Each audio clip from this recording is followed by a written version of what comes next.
Roundtable discussion, which is scheduled at 3:30 before every council meeting.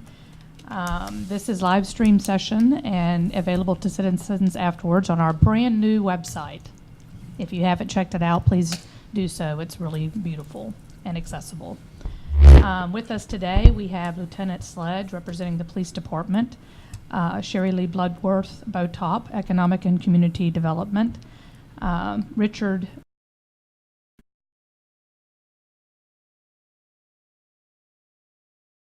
July 21st, which was this past Saturday, we held the back to school events. And what that event is geared towards giving underprivileged kids the ability to come in and get school supplies that we received from various donations throughout Fairhope. It was a big success.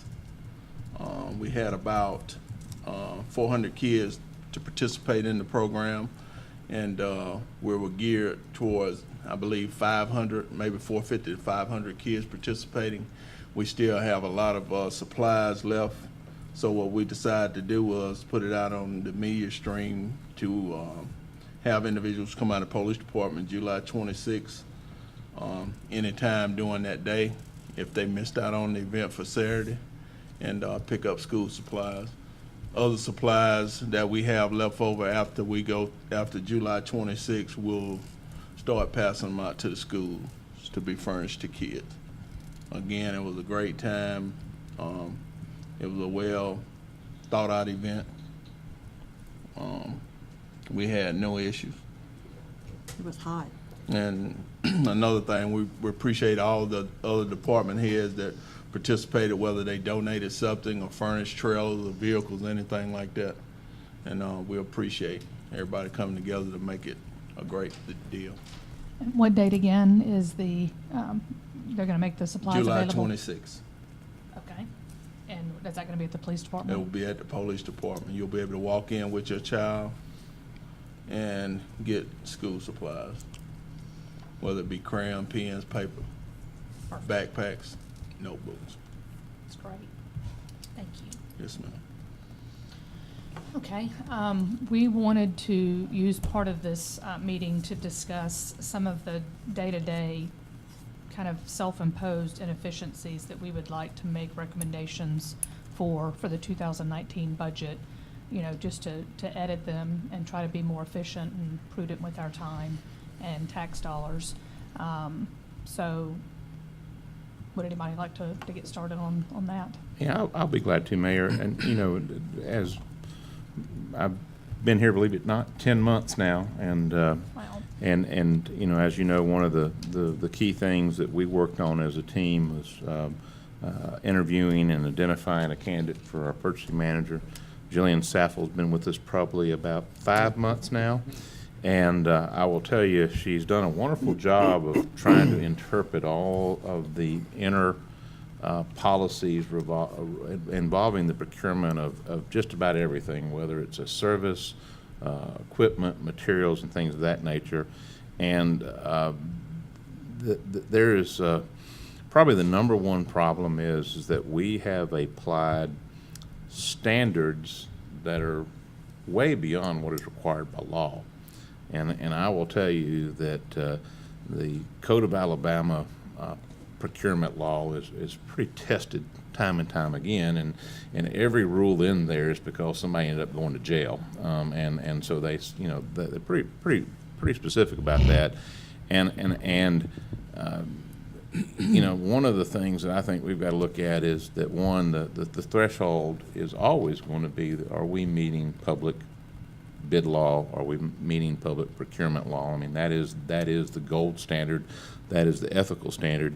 And then ask the question, why have we imposed a sometimes what appears arbitrary standard that is either in conflict or much more punitive than what the bid law requires? And I'll kind of give you a theoretical example. If I, as a professional engineer, is trying to design a drainage fix somewhere in Fairhope, I'm not a professional surveyor, so I need that services. And I see that we need to spend $3,000 to get a topo and boundary survey completed in order to do a drainage design. Under our current procurement is one, we are theoretically supposed to identify qualified entities, make a recommendation to the mayor to select one, and then once we have selected that qualified person, then we go to council, and even if we have money in our professional service budgets, council has to authorize you, through us, to negotiate with that individual a not to exceed amount. Then we go through that process, and then we come back to council. But also remember, at that trip back, that involves the spending of money that's already budgeted, but because it's spending the money, it has to be into the city clerks by the Wednesday at noon of following a sitting council meeting. So it may be one of those things that it actually takes you 4 weeks to actually get to that point. And then at that point in time, it's usually pretty procedural, and it gets approved, and then we go and request a purchase requisition, and we hire that surveyor to go do that work. That process in reality is about a 60-day process. Now, first of all, why we in procurement are requalifying a service that's already qualified by the State Board of Licensures for professional engineers and licensed land surveyors is just confusing to me. Because first of all, if they have a state license and they have a CA, a certificate of authorization, the state has already said they are qualified to provide these services. So we continue to requalify the qualified. And frankly, I don't think we're any smarter than the Board of Licensures for these folks. And so that's the first thing. Our recommendation of who to use should be based upon availability. If we are time sensitive and we know we have a local surveyor we already know is qualified through licensing, are you available, and what are we talking about cost-wise? One of the recommendations I'd be is unless it's a major project, I mean a significant regional type project, we should be able to advance to council a authorization to go into a contract with a qualified firm, okay? And understanding professional services, this is not just surveyors and engineers, this is any other professional.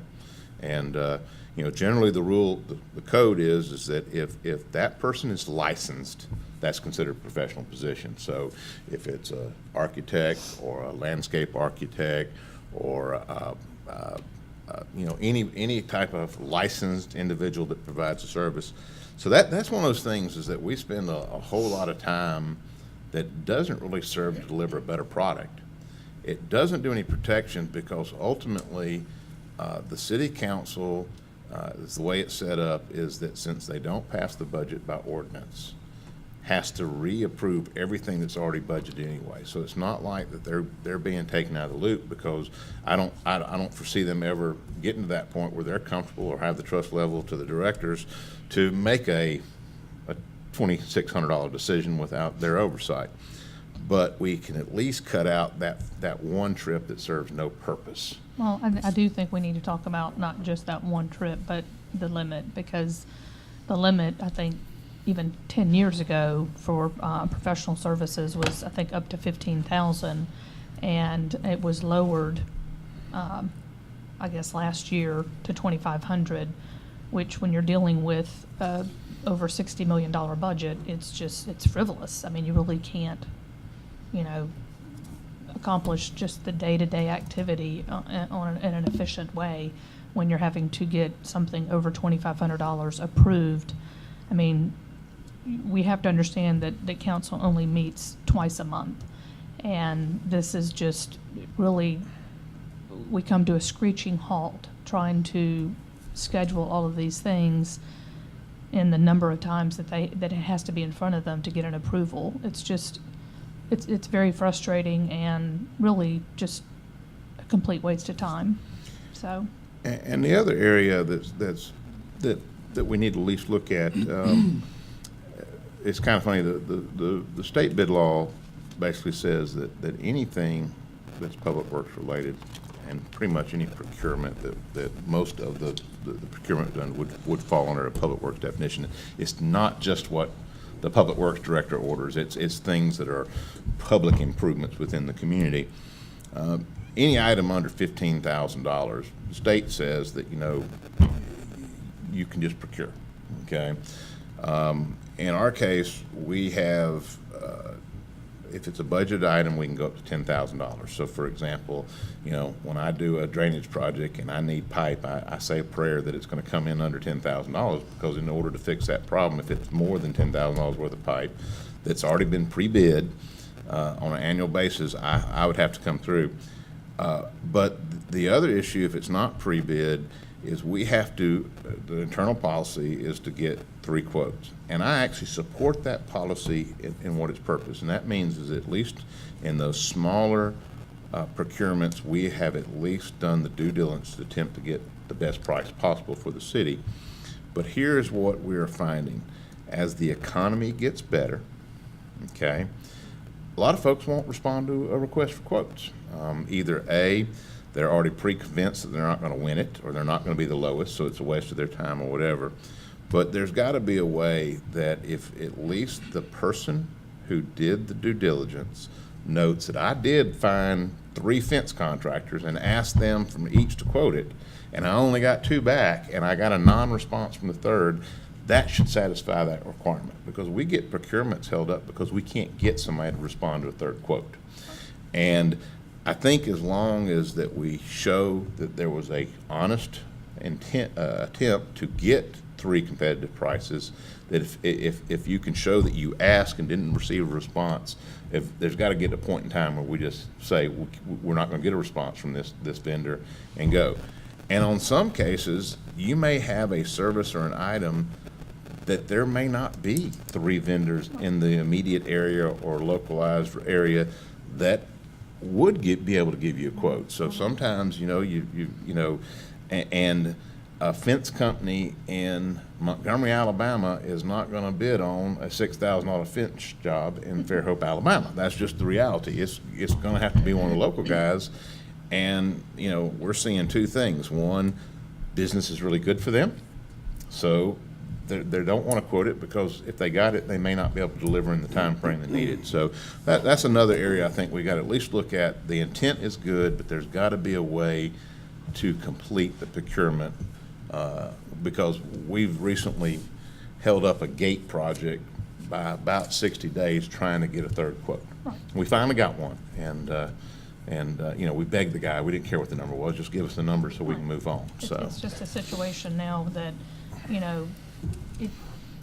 when you can't move forward, these inefficiencies, people want to see why aren't things getting done in a timely manner, and this is part of the process.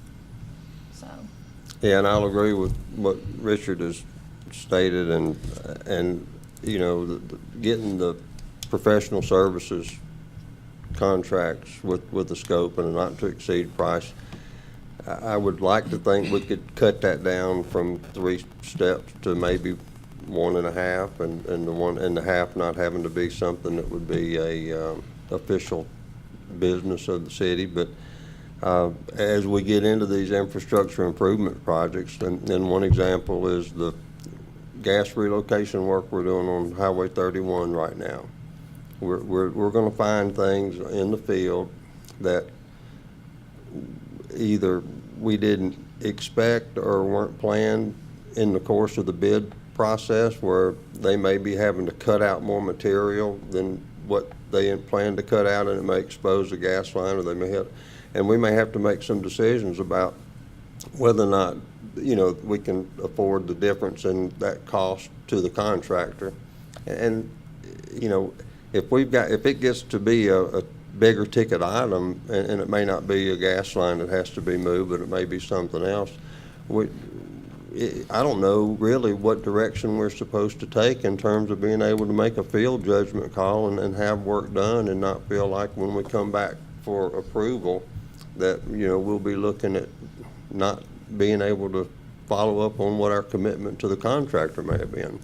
I'm not saying that's what it's going to be, but I can, I'd rather feel good about the confidence of knowing that everybody that we discuss it with in terms of the department heads in each utility, or working with Jillian or working with Richard in cases, that's where the checks and balances, I think, are more easily applied to these kinds of positions or these conditions that we face, and it allows the projects to keep moving. And I think in the long term, that probably will save money, because we I can don't think there's a question. It will have more definitely time to save do money. things. But, and we'll be, just not to belabor on that, but as we get into these sewer infrastructure improvements, and even the pump that failed at Sedgefield Pump Station the other day, I mean, it was like, well, it has to be declared an emergency to get it fixed, and in order to get 3 quotes, we had to ship it to Birmingham to get a quote from one repair place, and it's just like, well, we can't, we just can't do all that. I don't have any issue with rotating, services when you get to that level where you're in the $2,500 to $3,000 range, but, you just have to keep moving forward. Totally agree. And you wind up spending more money than you save when you get to that degree of oversight. And that's just my experience, and that's just the way I feel like we can be better. Projects we are working on, though, the Highway 31 gas relocation work, we're working on that. They just recently bid the 181 widening from 64 down to 104, and I think the pre-construction meeting on that is tomorrow morning. We're going to be using, there'll be gas, water, and wastewater that'll be relocated on that stretch of 181. We've met with the engineer on the marina for the electrical upgrades from the damage due to Hurricane Nate, and we're trying to work on getting that project resolved, which there's some pretty decent issues in how you upgrade an electric service to about 3 times the capacity of what it really is to what it really needs to be now, and fitting all that switch gear and the equipment that goes into upgrading. I mean, it's going to be a pretty significant task, as it turns out. The water tank on Fairhope Avenue, we're trying to make headway with the contractor. I think he's gotten some approvals for a couple of more people to come on at the end of this week, and I think he's looking at 3 more to come on by the end of the next week. We're working to try to get the cell phone towers put back up just as quick as we can. The contractor's superintendent, if you will be in town Wednesday and Thursday. We're having people meet, and we're having some discussions about timeline that we can be more specific about once we get these personnel issues worked out to where we know exactly what is available, but we're doing that. We've also got a kickoff meeting with Dewberry on the transmission project from the plant up to Fairhope Avenue and Ingleside tomorrow. So and those are the things we're doing, and it's just a continuous process of trying to get enough done on a project to be able to get enough done on the next project, and it's a lot of work, and we're working hard to try to keep up. Are we finished with the pre-qualified or the purchasing process? 'Cause I Well, think we those are jumped just in on that. we can always give more examples, but this is, go ahead. Well, I was just going to say, I mean, because we just went through this, but if it's over $2,500 right now, I mean, it can be up to, it's 4 meetings. Right. So it's often, or generally, it's a work session to just discuss it. Not always, but yes. Yeah, I mean, if you want people to understand, to really discuss it first, so by the time it gets on the council agenda, if it does move there, then you've already Another answered 2 some weeks, questions. And then another 2 weeks. Right, so let's just say that, so there's 4 weeks, a month has passed, and then by the time it gets on the agenda, if it gets on the agenda with a not to exceed, well, next it gets on the Right. agenda for you to select. By the time it gets on the agenda for you to select, they've already been through this pre-qualification packet, as Richard was saying, and it's very extensive. And 3 people have already reviewed that and scored it, and they give references. And I mean, I think it's on our website if people wanted to look at it, just to see what people go through, even to get on that list. Right. And then after that, it's again, so number 3 is for council to approve for the not to exceed. Then when it comes time to actually do the work, you go back again to spend the money. So it can be 5 different processes to go through, which could be It's- months it's and overkill. months for 2,500 Mhm. and over. And it is, it's a waste of time, which is money. Yep. So I just wanted to jump in on that, sorry. And Mayor, and point out the obvious, just for the audience and those that are watching, you know, we're not talking about something that is outside the realm of checks and balances, because as you know, every penny that is spent internally has to be signed off by the treasurer. I understand the treasurer is appointed by the city council, so he is the keeper of the bills, and it's signed off by you.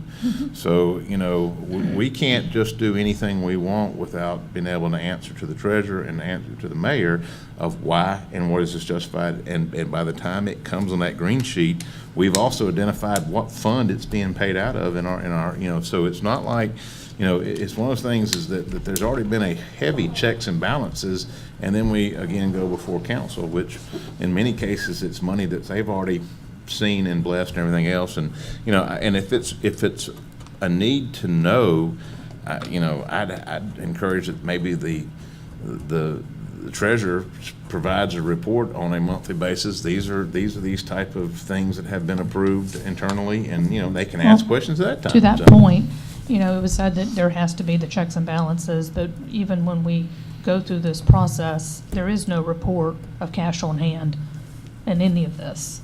So I would recommend that, you know, we show what has been spent over the last 2 weeks and show where it has been under budget, because if it's over budget, it does have to go to council. So there's just some things that we can do to better serve and be more fiscally responsible. So, thank you. Thank you. And talk about the field trip that y'all took. Yeah. Actually, just a couple pictures. Yeah. Do you want to show real Sure. quick? Yes, please. The red, white, here you go, that's forward there.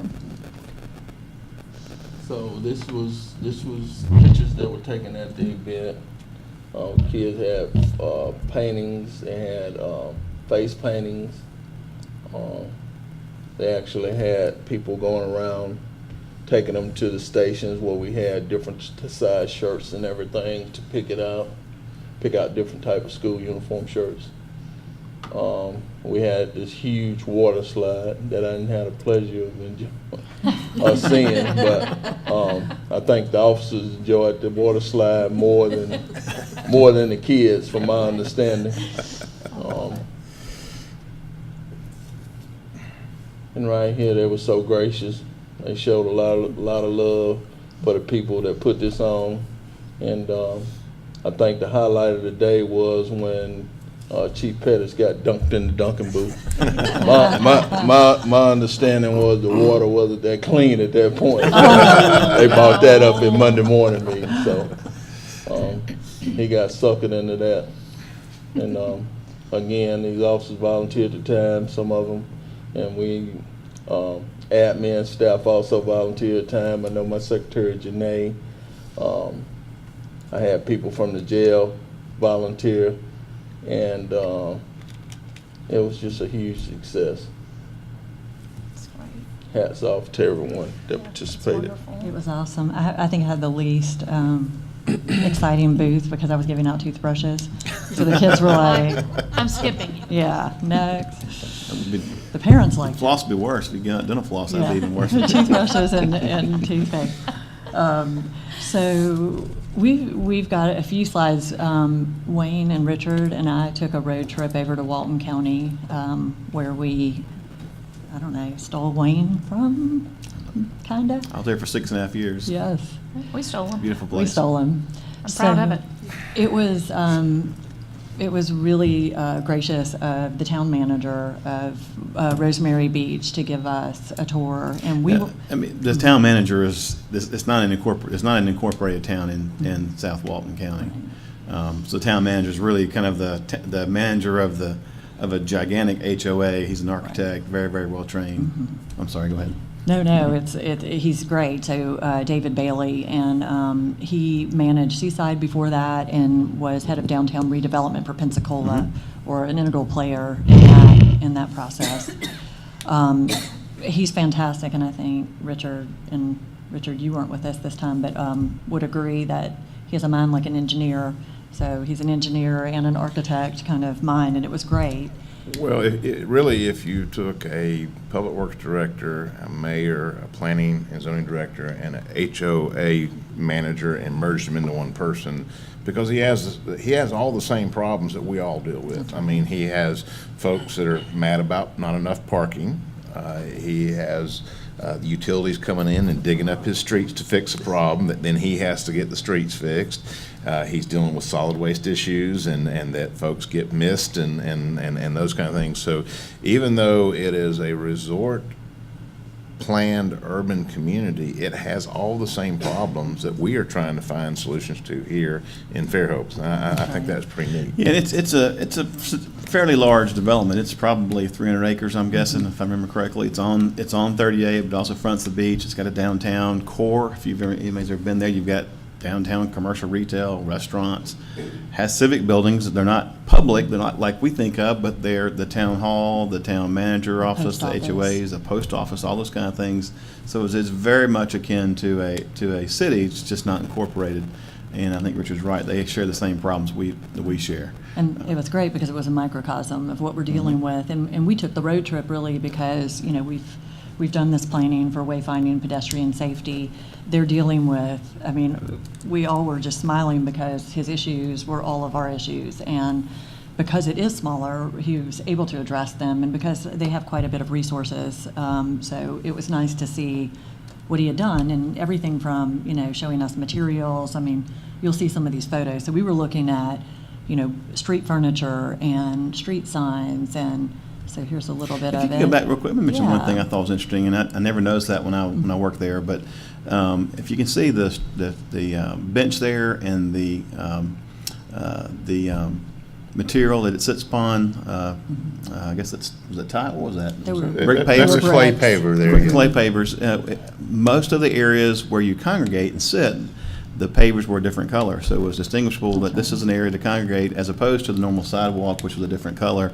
And so when you saw these, if you saw this sort of orange-brown street pavers, you knew that was sort of a park area. They had several pocket parks, and just a way to kind of distinguish that from the rest of the area, which I thought was kind of neat. Anytime you can change color, what have you, it helps identify an area without even having signage there. So And it you was can interesting. do that even with, he mentioned Jeanette Sedekon, who was the planner in New York City. You can do it with paint.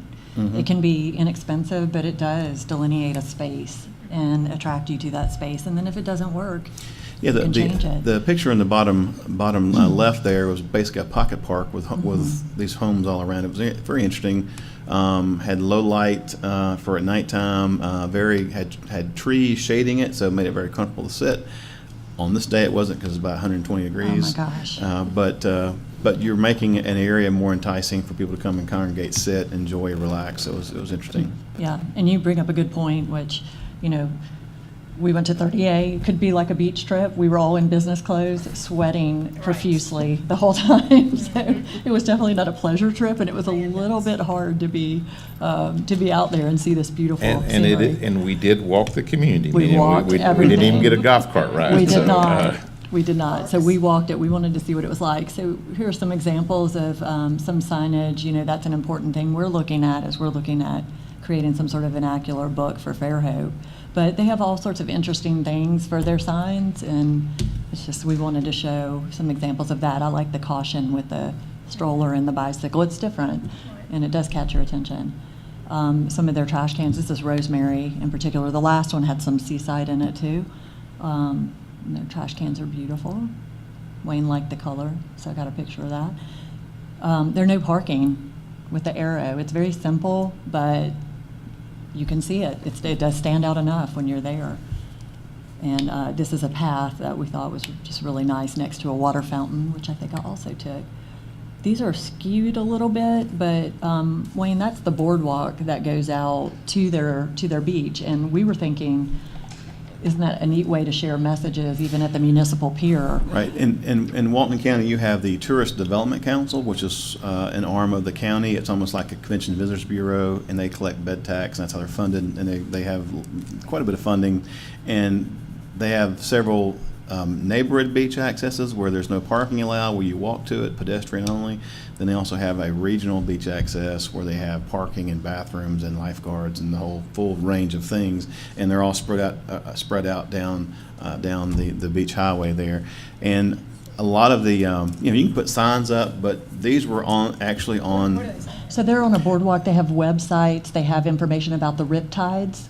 So And it's actually danger, in riptide. the boardwalk. We'll And- put them on our website so Yeah. people can see them. It gives you information, like I said, riptide, what the flags What the mean, flags and all that, mean. because they have different color flags, just like we have here, you know. Yeah, so it's just a neat way of doing it on a boardwalk where it doesn't really stand out. These are a lot of shaded areas. I know one of the spots that we're talking about looking at, and it started with the Bike Ped Committee when they wanted to put a bike rack over on the corner of section in Fairhope Avenue. We realized we have this great space, and it's not really shaded, there's nowhere to sit, but it is a great space adjacent to our visitor center our welcome center, where people could sit. So here are two different examples. One, they're both actually in Seaside in different areas, but where you have shade trees, and I could see people, definitely husbands, while wives are shopping, or.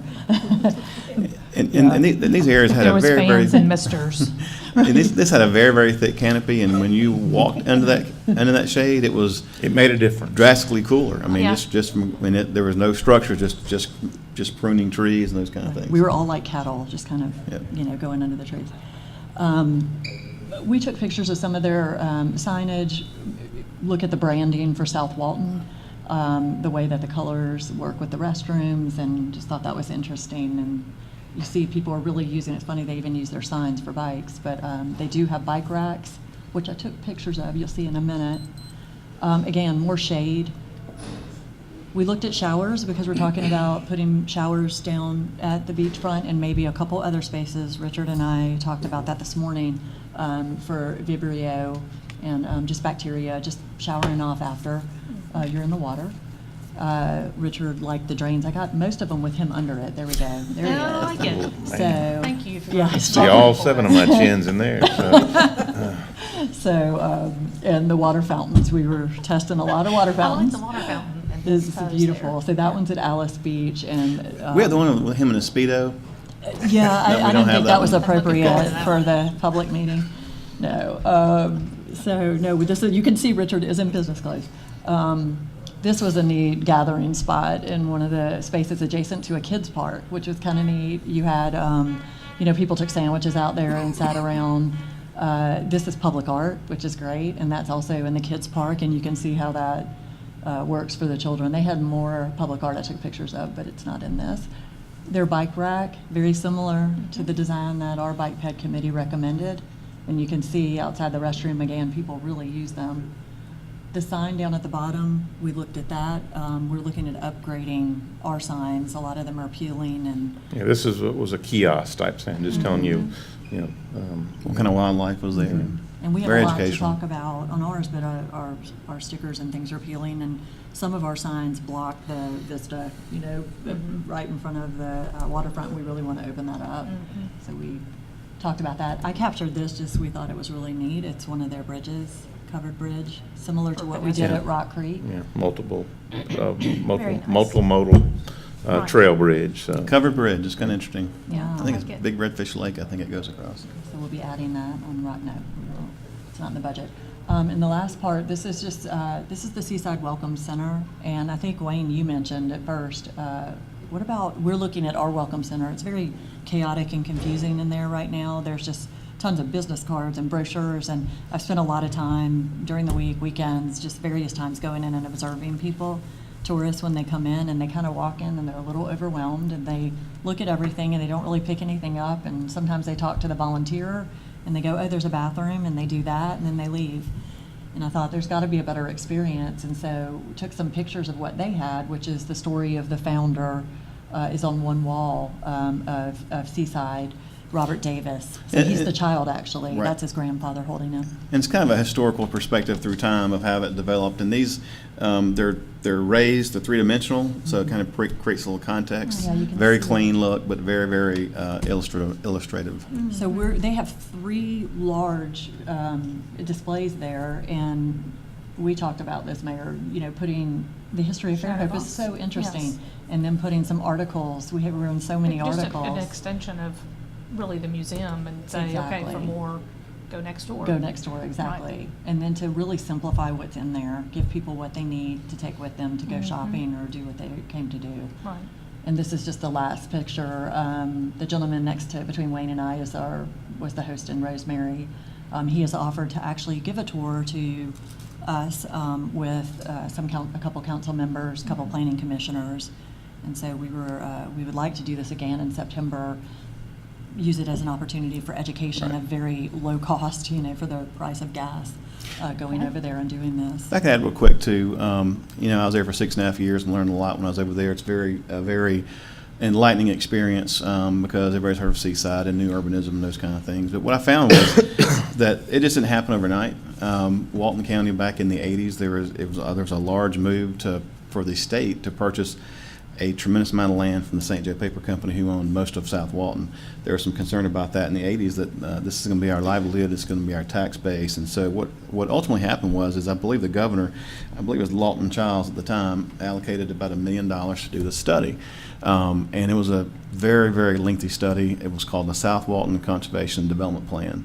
And in that plan, I'm talking about long-range planning now, in that plan they had everything from school locations to the town center, which was where the public offices were for the south end of the county. You had a library there, you had a Boys and Girls Club there, you had a college there, and a health department. You had just many public offices there.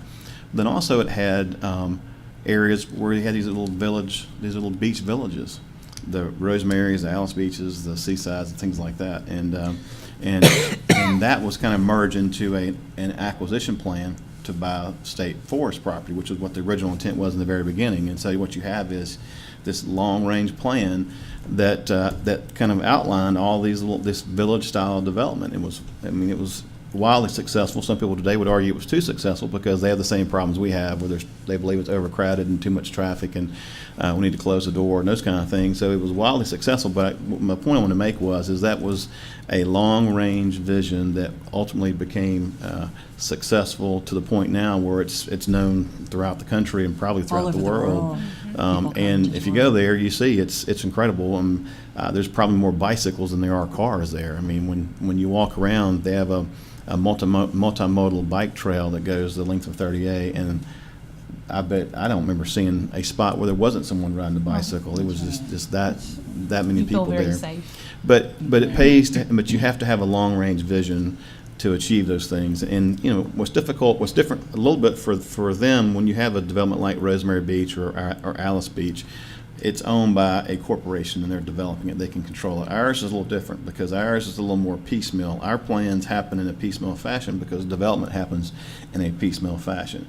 So it makes it even more incumbent upon us to really have a well-defined vision and really be able to stick to that, because it does take time. We just can't go out there and do phase 1 tomorrow, Fairhope, and phase 2. It doesn't happen that way. It happens piecemeal, incrementally, and I just want to emphasize that I think when you have a good long-range plan, a good vision, and you stick to it, you can do some great things. And Fairhope's already a beautiful place, but we can be, they always say, what's the enemy of good, is, you got to get better. You have to be great, and that's what we're trying to achieve. But again, it takes that long range vision trying to achieve that. Forward-thinking. It's such a good point. What in addition to the comprehensive land use plan would you do to complement if we were to maybe try to do another proposal for restore funds? Well, I think public property is, having public access to pocket parks, to even waterfront access, that is a key thing. And as we grow larger and we grow out, you start getting further and further away from the main beach in Fairhope and the parks. I think it's important to look for parks and other areas Conservation. outside of that. And there's been some plans that I think have been laid out for Fairhope, but also having, linking those parks together with a trail system, I think would be great. Much like you have the multimodal trail on 30A, you can have a similar trail here where you're encouraging pedestrian and bike access, and you can go to places like Madison County or Madison, Alabama, Madison County. They have, these are not new things. A lot of people do these things, but having that trail system linking these parks, I think you're creating a number of things. You're taking people off the highway if they can bike or walk somewhere. You're also having more of a pedestrian experience and recreational experience. And I think it's great for tourism too, because people come to a destination, they want to go do these things. And so I think that's the first thing I would say is, in addition to what we already have planned, is maybe some sort of plan of acquisition for public property, what kind of parks we want, how big should those parks be, and those parks should be sized to what we anticipate the population to be, because there's all these ratios you can find. I know at one point in time, the Baldwin County had a comprehensive plan, and we had identified parks per person. How much area of park do you need per person, and what kind of park do you need? And so it just helps you kind of remain focused on those things as you move forward in time. A lot of times we get caught up in this development, that development, but we start losing sight that we're not really supplying the passive recreational opportunities that people will want. And I think as we go on in time, I think the millennials will be demanding more of that as we go into the future. That model has kind of changed. The model of going and driving to the beach and driving to a park has kind of changed. A lot of people want to walk and have the pedestrian experience, much like you see in a place like Walton County. I think listening to you, what you're really telling us is the difference between us and 30A is development happens to us. And they develop themselves. Well, So I we mean- need to find that segue. There's some differences in Florida. Yeah, there's a little difference. I mean, but I guess my point is, when you have a development like a watercolor or a seaside or anywhere you go that has a large area of property that's controlled by an entity, it's much easier to develop because Sure. you control everything. With us, we have it's an incremental fashion, and we're working in conjunction with the developer. If he sees a need, or he or she sees a need to develop, they're going to make money, then they're going to do it. It's coming upon us to help guide them on where these should be at and how they fit the needs of the city as well, so we can kind of have a partnership together. And I think when you do that, you have a much, much more successful development, and also you get a better development that benefits the city, the developer, people who will ultimately live there. And I think that can be done. That's a successful model that everywhere you go. It's not us against them. We have to partner and ensure that we're looking out for the best interests of all the people in the city, and I think that's an important aspect. The process we'll do with the National Park Service, we can add pocket parks probably to that. We're doing connectivity to all of our recreational facilities and parks. But I think we should look at the pocket park potential development areas as part of that. Well, and I think, again, the linking up through trail network, that would be big. And a lot of times you can partner with some of the power line easements we have. You can have trails underneath those, and in the areas that you have, where you might have a wetland or you might have a body of water, you can purchase property near there and have these certain destinations to go and look at. How neat would it be to have a trail network where you might come upon a wetland, and you can maybe put a boardwalk there and have, just like we saw in the slides a minute ago, showing and educating people about what kind of wildlife, what kind of plant life, those kind of things are there. And I think it'd be kind of a cool thing. It would be a draw for people, and also provide a recreational opportunity for the kids and the citizens who live here. But you use the word long range. It's so true. I was on a committee in Birmingham it was called Vision 2020 to talk about implementing this whole railroad park, all this stuff they've done. And that was in the 90s. They were discussing it and planning it, and now, it's just coming to fruition, but it takes a long time.